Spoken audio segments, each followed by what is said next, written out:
Now hopefully it's clear to all cyclists that it's really, really important to use good lights when riding at night to make sure that you can be seen by other road users, especially cars, and avoid being run into. What isn't immediately so obvious though is that bike lights can also help reduce accidents in the daylight.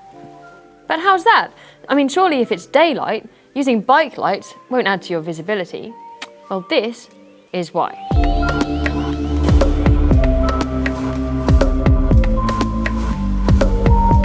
Bontrager have asked us to take a look at their brand new Flare and Ion RT lights. And to be honest, we were perfectly happy to do so because having looked at the research, we agree that daytime running lights really do make us safer on the roads. Bontrager have been pushing really hard to make cyclists realise there is a merit in using lights at all times. These have been thoughtfully designed to increase cyclist visibility both day and night. Now, safety and visibility are actually quite hard to illustrate, so what we thought we'd do is take a look at the research and then do some science. Can we test for light visibility at daytime and nighttime? Sounds a little bit dangerous, Emma.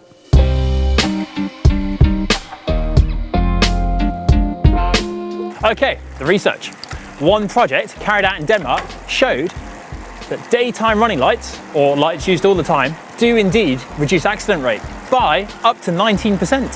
For their new range of lights, Bontrager drew upon research carried out at the Clemson University over 4 years. The researchers showed that flashing lights significantly increase visibility. In other words, the distance at which cyclists are seen by other road users. This was a properly controlled experiment on a statistically significant number of cyclists, 3,845 to be precise, of which 1,845 had permanent running lights mounted to their bikes, and the accident rate for both groups of cyclists was monitored over 12 months. They then studied in real detail exactly what kind of flash pattern is most rapidly recognised by other road users. And they found that it is actually an interrupted flash pattern.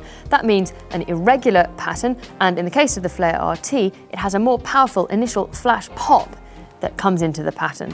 Now, the way that the researchers at Clemson University tested the visibility of cyclists with different light or no light setups was to drive volunteers around a secure, closed road loop at constant speed and measure the distance at which the volunteer saw the cyclist.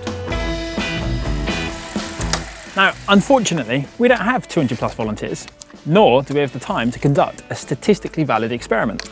No, so instead what we're going to do is we're going to try and see if we can measure the light emitted from an approaching cyclist using this exciting handheld digital light meter, which measures from 0 to 200,000 lux to an accuracy of 3%. So in terms of methodology, what we're going to do is that one of us is going to stand with the light meter, looking over our shoulder, and try to see if we can see on the screen in terms of lux measurements when the other person is approaching with their lights on. Only slight problem is that my swanky light meter has stopped working already, and I swear it was working just a little while ago, and we've tried changing the batteries, and I just don't know what to do. Really? What, you can use an app on your phone? You mean I didn't need this? Typical. Well, that's great. The day is saved.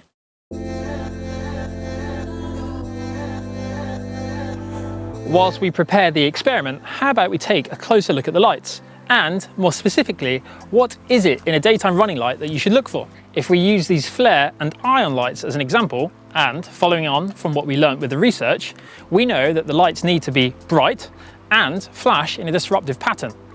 The standard measurement for the brightness of a light is lumens. However, don't be fooled into thinking that more lumens are better, as that actually refers to the total amount of light. And Bontrager say that these lights are visible at up to 2 kilometers in daytime flash mode, in addition to their nighttime settings. Now, I'll be honest, as well as increasing my visibility, the vanity of having a light on my bike at all times is also a consideration. And whilst this won't matter for some of you, for those of us who do care, it should be small, discreet, and lightweight. Like this one, for example, which weighs 23 grams. It's lighter and smaller than its predecessor, whilst being brighter and with a longer battery life, which is also a big consideration. In fact, ease of use is a good thing full stop. With that in mind, these lights feature ANT+ and Bluetooth, so they connect to your on-bike computer, which means that the second you start riding, they turn on and you'll be able to see your battery life that's left in the lights. The next feature they have is really cool. They have an inbuilt ambient light sensor, which means they're able to adjust to the lighting conditions that you find yourself in to make use safer.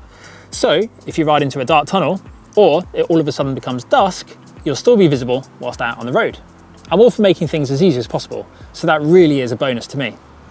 Right then, let's get back to the science, shall we?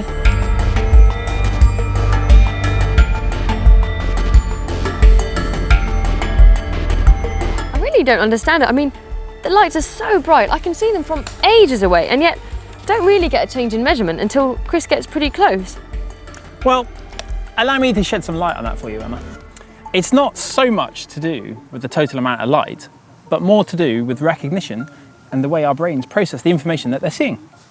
That's a good point, Chris. And that's actually what the researchers at Clemson University showed in the research they did, which Bontrager based their light design on, that flashing lights are far more easy to see than steady lights. Further research also shows that lights mounted on moving parts of your body, like your knees or your ankles, can be seen at greater distances than lights mounted on static parts of your bike.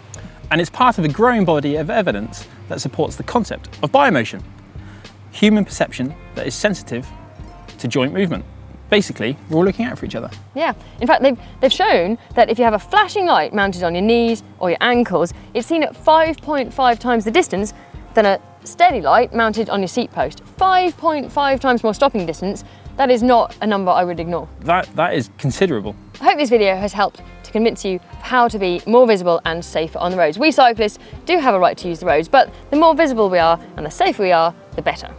Let us know in the comments if this video has helped convince you to use daytime running lights. And of course, don't forget to share this with your friends. If you'd like to see more videos on road safety, why not click down here? And if you'd like to get your hands on some of this kit, why not click on the shop down here? And give us a like.